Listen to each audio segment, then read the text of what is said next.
Assalamualaikum, halo Pionas, kembali lagi di channel saya, channel memberikan seputar informasi cryptocurrency ataupun Pi Network ya. Oke, di sini saya ada sebuah informasi dari Newswire yang mana keterangannya jaringan Pi menambang hadiah untuk dilanjutkan setelah mainnet meskipun dengan berbagai bentuk untuk memberi insentif pada berbagai jenis kontribusi gitu ya. Jadi terkait hal-hal penting apakah yang akan dibahas dari sumber informasi Newswire ini? Oke. Sebelum saya melanjutkan, jangan lupa untuk tekan tombol like dan subscribe-nya, dan jangan lupa juga aktifkan notifikasi loncengnya agar setiap saya mengupload video terbaru ke depannya tentunya adalah yang akan lebih awal menerima notifikasinya ya. Oke, kita akan langsung saja ke pembahasannya di sini. Harap disimak sampai selesai, jangan di skip ya, agar Anda tidak gagal paham. Oke? Jaringan Pi menambang hadiah untuk dilanjutkan setelah mainnet meskipun dengan berbagai bentuk untuk memberi insentif pada berbagai jenis kontribusi. Saat jaringan Pi mendekati peluncuran mainnet, berikut adalah hal-hal utama yang harus diketahui oleh para perintis sebelum menarik kesimpulan apakah penambangan dapat dilanjutkan atau tidak. Buku putih dikutip mengatakan, aktivitas penambangan akan berlanjut bahkan setelah peluncuran mainnet, tetapi beberapa hal pasti akan berubah dan sama seperti yang biasa dilakukan pionir. Di sini kami menyoroti beberapa hal penting tentang menambang Pi setelah peluncuran mainnetnya. Pasokan mainnet dari Pi. Pasokan mendorong pengembangan dan memotivasi kontribusi penting jaringan untuk menciptakan ekosistem yang dapat bertahan secara alami.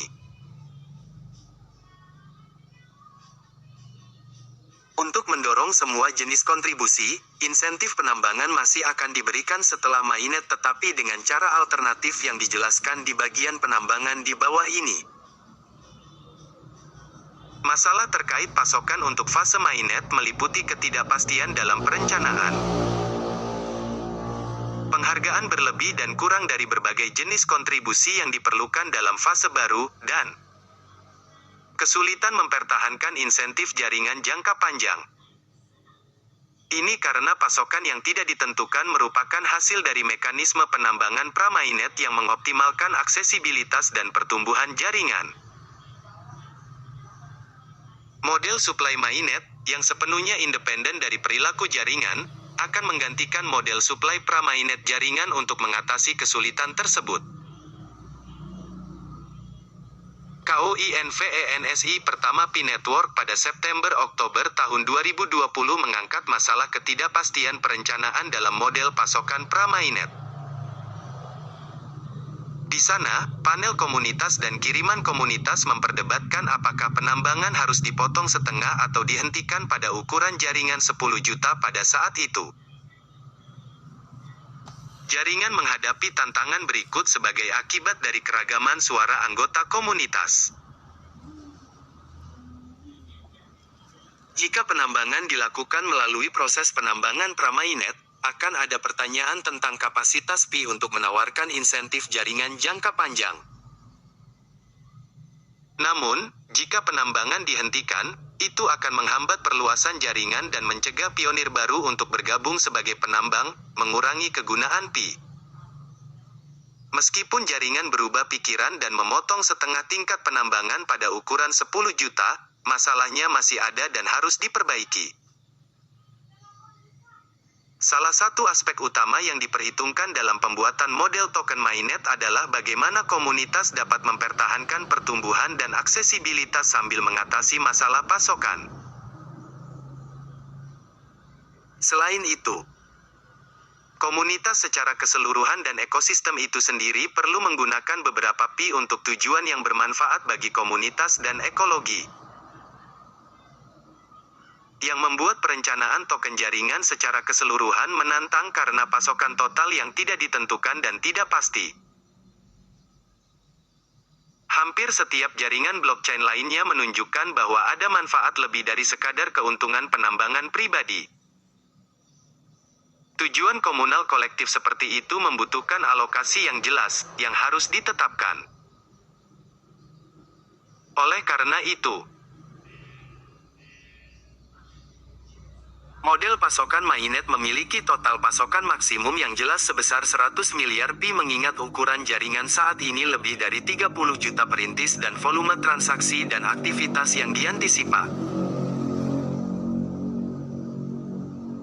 Di masa mendatang, memungkinkan insentif untuk pertumbuhan yang berkelanjutan dan kontribusi baru sambil menghilangkan kekhawatiran tentang ketidakpastian pasokan. Tidak peduli berapa banyak pasokan yang beredar di jaringan Pi pada waktu tertentu. Distribusi pasokan akan mengikuti prinsip distribusi asli yang dinyatakan dalam buku putih tanggal 14 Maret tahun 2019. Yang menurutnya komunitas Pi memegang 80% dan Pi Core Team 20% dari total supply Pi yang beredar.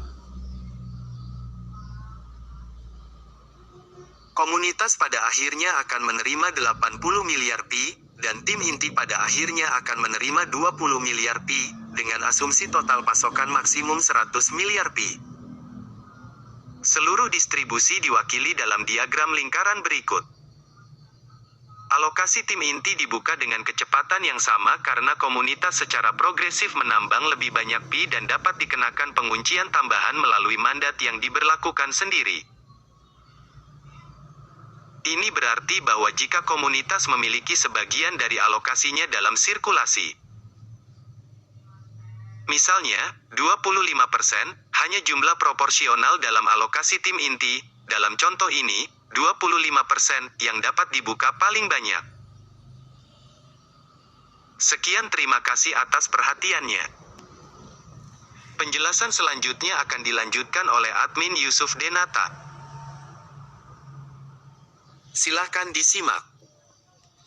Oke, jadi itu tadi ya terkait penjelasannya, yang mana ini menuju pada apakah setelah jaringan ke open mainnet gitu ya, dan penambangan akan berhenti. Jadi untuk keterangannya di sini enggak ya, maka akan terus dilanjutkan, dan yang pasti ini akan berpengaruh sangat kepada para perintis baru yang mungkin ingin bergabung juga gitu ya kan.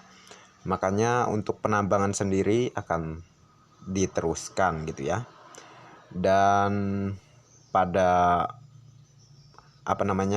kelanjutan dan penerusannya tersebut yaitu menggunakan node atau bisa di mining melalui komputer ataupun laptop gitu ya. Dan sudah tidak bisa lagi menggunakan handphone gitu ya. Jadi ya menurut saya itu aja sih ya terkait kesimpulan yang ada dalam penjelasan ataupun berita dari Newswire ini. Dan selagi masih ada kesempatan untuk mining di handphone atau di HP ya, gunakan sebaik-baiknya.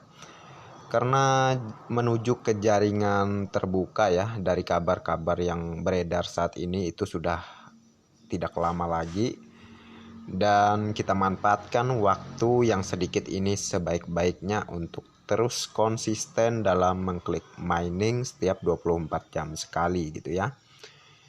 Selagi masih ada kesempatan, gunakan sebaik-baiknya. Oke? Dan semoga informasinya bermanfaat, dan terima kasih banyak untuk kalian yang sudah mampir di channel saya. Dan bagi yang belum like dan subscribe silahkan diklik, dan jangan lupa juga aktifkan notifikasi loncengnya agar setiap saya mengupload video terbaru ke depannya, tentunya Anda yang akan lebih awal menerima notifikasinya ya. Dan oke, next time. Assalamualaikum warahmatullahi wabarakatuh. Bye bye.